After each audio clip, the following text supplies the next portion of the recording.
സഹോദരങ്ങളെ, അലറി വിളിക്കുന്ന ചെങ്കടലിന്റെ മുമ്പിൽ ചെല്ലുമ്പോ മുമ്പോട്ട് പായാൻ ചെങ്കടലാണ്, പുറകുഭാഗത്ത് ഫറോവയുടെ പട്ടാളക്കാരാണ്. ആ സമയത്ത് മൂസാ നബിയുടെ ഹൃദയത്തിന് സമാധാനം കൊടുത്തതാരാ? അല്ലാഹ് പറഞ്ഞില്ല, കാലക്കല്ല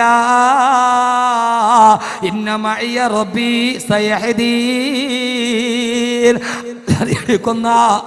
അലറിയടിക്കുന്ന തിരമാലകളുടെ മുമ്പിൽ വല്ലാതെ പകച്ചു നിൽക്കുമ്പോ കലീമുല്ലാഹി മൂസാ നബി അലൈഹി സ്വലാത്തു വസ്സലാം പറഞ്ഞതെന്താ? എന്റെ അള്ളയല്ലേ എന്റെ കൂടെയുള്ളത്, അവൻ എന്നെ കൈവിടില്ല, അവൻ എന്നെ ഉപേക്ഷിക്കില്ല, അവൻ എന്റെ ജീവിതത്തിനൊരു കൂട്ടാളിയാകുമെന്ന്. എത്രയോ സംഭവങ്ങൾ ഖുർആനിലുണ്ട്, അത് പറയാനുള്ള സമയം എനിക്കില്ലാത്തത് കൊണ്ടാണ്. അതുകൊണ്ട് സഹോദരങ്ങള്, ഇവിടെ തടിച്ചുകൂടിയ പുരുഷാരത്തോട് ഞാൻ പറയുകയാണ്, ദുനിയാവിലെ രണ്ടാമത്തെ പ്രതിഫലമേടാ. അല്ലാഹ് നമുക്ക് സമാധാനം നൽകണം. രണ്ടാമത് നമ്മുടെ ഹൃദയത്തിന് സമാധാനം നൽകാൻ അല്ലാഹ് ലോകത്ത് പടച്ചു വെച്ച ഒരേ ഒരാളേ ഉള്ളൂ. എന്റെ ശബ്ദം കേൾക്കാൻ ഇവിടെ ഒരുമിച്ച് കൂടിയ ആയിരക്കണക്കിന് സഹോദരിമാരോട്, കാതിൽ കിടന്ന സ്വർണ്ണാഭരണമൂരി പാവപ്പെട്ട പെൺകുട്ടികൾക്ക് വേണ്ടി തന്നവരോട് ആരാ സമാധാനം കൊടുക്കാൻ കഴിയുക? അല്ലാഹുവിന്റെ ഖുർആൻ തന്നെ പറയട്ടെ, വമിൻ ആയാതിഹി അൻ ഖലഖലകും മിൻ അൻഫുസികും വസുവാദാ ലിതസ്കുനൂ ഇലൈഹാ.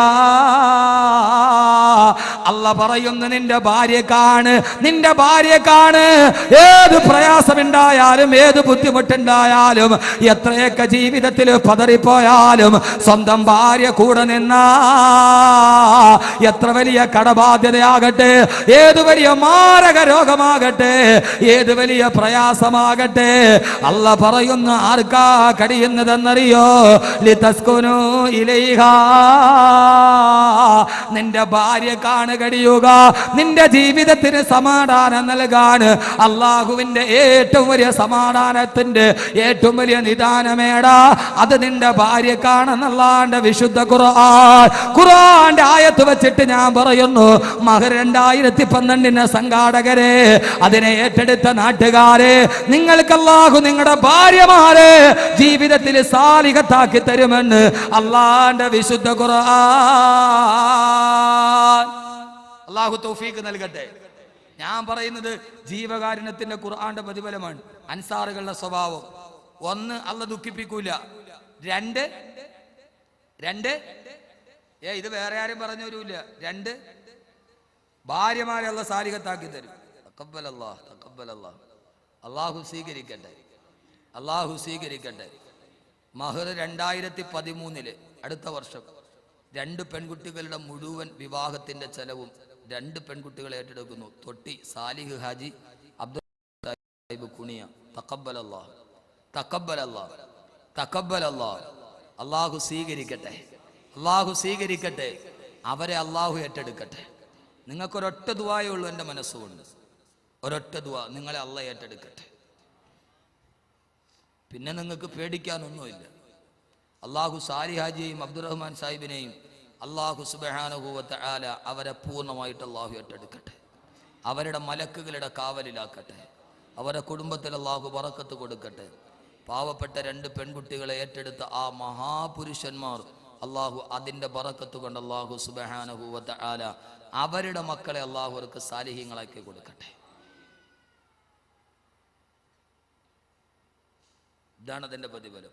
ഇൻഷാ അല്ലാഹ് ഇതിനു വേണ്ടി സഹകരിക്കുന്ന ഓരോരുത്തർക്ക് അല്ലാഹ് കൊടുക്കുന്ന പ്രതിഫലം എന്താ? ഭാര്യമാരെ സാലിഹത്താക്കും. സാലിഹത്തായ ഭാര്യയെ തരും അല്ലാഹു. അങ്ങനെ ആക്കട്ടെ. ഞാൻ പറഞ്ഞല്ല, ഖുർആൻ ചരിത്രം സഹിതം ഞാൻ പറഞ്ഞുതരാം. നിങ്ങൾ ഇരിക്കുവോ? ഖുർആന്റെ ആയത്തോതിയിട്ട് ചരിത്ര സഹിതം ഞാൻ പറഞ്ഞുതരാം. അല്ലാഹു സാലിഹത്തായ ഭാര്യയെ തരും. മൂന്നാമത്തെ പ്രതിഫലം അതിനേക്കാളും വലിയ പ്രതിഫലമാണ്. മൂന്നാമത്തെ പ്രതിഫലം അതിനേക്കാളും വലിയ പ്രതിഫലമാണ്. ഇത് പ്രതിഫലം പറയാനുള്ള സദസ്സ്. അല്ലാഹു അങ്ങനെ ആക്കട്ടെ. ഖുർആൻ ഞാനല്ല. യഥാർത്ഥത്തിൽ നമ്മുടെ ജീവിതത്തിൽ എന്ത് പ്രയാസം ഉണ്ടായാലും വല്ലാതെ ടെൻഷൻ അടിച്ച് വീട്ടിലോട്ട് കയറി വരുമ്പോൾ ഉപ്പ പറയും, മോനെ എന്തിനാ ടെൻഷൻ അടിക്കണേ? അപ്പോൾ ആ കടവാണ്, പ്രയാസമാണ്. പേടിക്കണ്ട മോനെ, നമുക്കൊരു വഴി ഉണ്ടാക്കാം. നമ്മുടെ മനസ്സിന് അത്രയും സമാധാനം ഉണ്ടാവുമോ? സഹോദരങ്ങൾ പറഞ്ഞു, ഇക്ക എന്തിനാ വിഷമിക്കണേ? നമുക്ക് ഇൻഷാ അല്ലാഹ് പ്രയാസങ്ങളൊക്കെ മാറ്റാം. നമ്മുടെ മനസ്സിന് അത്രയും പ്രയാസം മാറ്റി കിട്ടുമോ? വല്ലാതെ ടെൻഷൻ അടിച്ച് കടവും വന്ന് പ്രയാസവും വന്ന് രോഗവും വന്ന് എൻ്റെ പൊന്നു സഹോദരിമാരെ നന്നായിട്ട് ഇങ്ങനെ അള്ളാഹു നിങ്ങളെ സൃഷ്ടിച്ചത് അതിനു വേണ്ടിയാണ്. രോഗമുണ്ടാകുമ്പോൾ ഭർത്താവിനെ വേണ്ടാന്ന് വെക്കുന്നതല്ല പെണ്ണ്. രോഗം വരുമ്പോൾ പാതിരാ സമയത്ത് ഭർത്താവ് ആകാശത്തേക്ക് നോക്കി ഇങ്ങനെ കിടക്കുമ്പോൾ തൊട്ടടുത്ത് കിടക്കുന്ന ഭാര്യ ലൈറ്റ് ഇട്ടിട്ട് വലത്തെ കൈ ഇങ്ങനെ കഴുത്തിൽ കൂടെ ചേർത്ത് പിടിച്ച് നമ്മുടെ മുഖത്തിന് നേരെ നോക്കിയിട്ട് നിങ്ങൾ എന്തിനാ ബേജാറാവണേ, ദുഃഖമെങ്കിൽ ദുഃഖം, സുഖമെങ്കിൽ സുഖം, മരിക്കുന്നത് വരെ നിങ്ങളുടെ കൂടെ ഞാനുണ്ടാവും.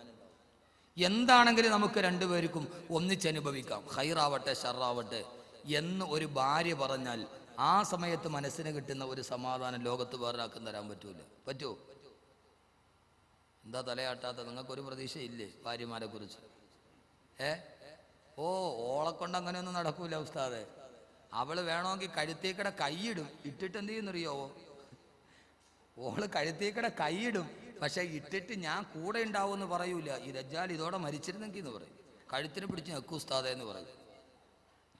എൻ്റെ പൊന്നു സഹോദരങ്ങളെ, ഭാര്യ എന്ന് പറയുന്ന ഒരു സാധനം 3 കാര്യം ഒത്തുകിട്ടിയ അവൻ്റെ ജീവിതം രക്ഷപ്പെട്ടു. അല്ലെ, നെഹ്സ് ഉണ്ടെങ്കിൽ 3 കാര്യങ്ങളുണ്ടെന്നാണ് റസൂലുള്ള പറഞ്ഞത്. 1 വീട്. ചില വീട് ഒരാൾ ഉണ്ടാക്കി അതോടുകൂടി അവൻ തീരും. വീട്, ചില വീടുകൾ എങ്ങനെയാണ്? നെഹ്സുള്ള 3 കാര്യം റസൂലുള്ള പറഞ്ഞിട്ട്. 1 വീട്. ചില വീട് വെച്ച് കഴിഞ്ഞാൽ അവൻ അതോടുകൂടി ഉപ്പുകല്ല് പൊടിഞ്ഞു പോണ പോലെ പോകും. 2 വാഹനം, നല്ല വാഹനം. നല്ല വീട്, നല്ല വാഹനം. നല്ല വാഹനം കിട്ടണം. ഈ പഴയ 82 മോഡൽ അംബാസഡറൊക്കെ ചിലരെടുക്കും, എടുത്തിട്ട് കൊണ്ടുപോയി പണിയും. പണിതാ നിൽക്കുമോ? ഈ വയറിളക്കം ഉള്ളവന് കോണ ഉടുപ്പിച്ച മാതിരി ഇരിക്കും. അതങ്ങനെ അങ്ങനെ പറഞ്ഞു പോകും. വെള്ളം താഴെ പോകും, മറ്റേ മത്തിന് മാത്രം അവിടെ കിടക്കും. ചില വണ്ടി എടുത്ത് അവൻ അതോടെ തീരും, അത് പണിഞ്ഞ്